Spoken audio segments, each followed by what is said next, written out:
وہ رفتار سنتے ہیں وطن عزیز کے بڑے ہی معروف ثناخوان جناب محترم حافظ محمد عثمان صاحب ہمارے ساتھ اسٹوڈیو میں موجود ہیں. گزارش کروں گا کہ آپ بارگاہ رسالت میں ہدیہ عقیدت پیش کرنے کی سعادت حاصل کریں. کیسے سمجھے گے تیری شان زمانے والے،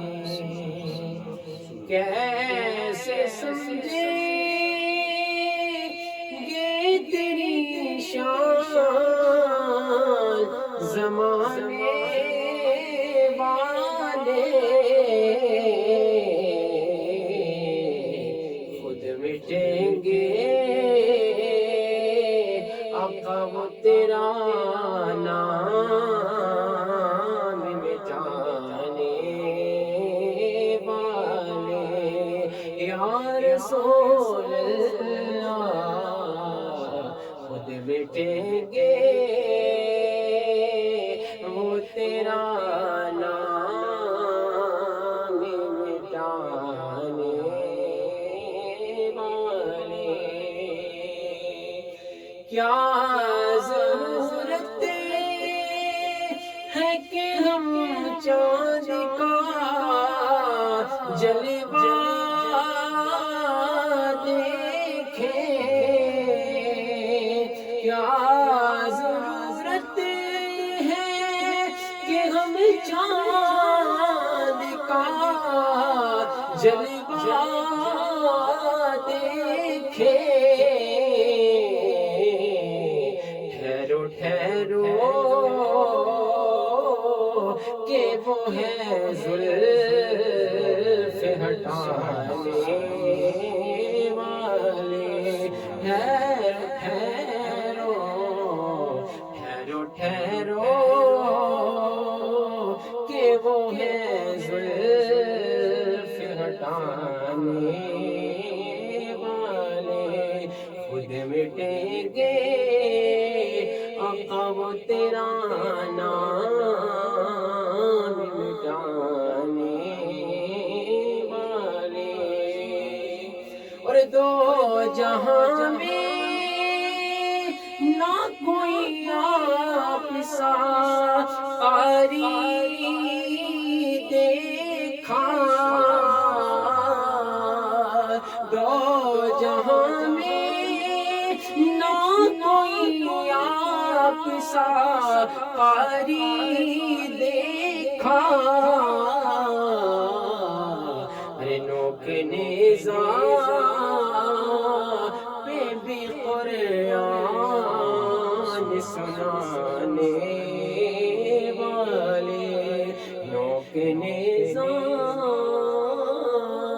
پہ بھی قرآن سنانے والے. خود مٹیں گے وہ تیرا نام مٹانے والے. کیسے سمجھے گے تیری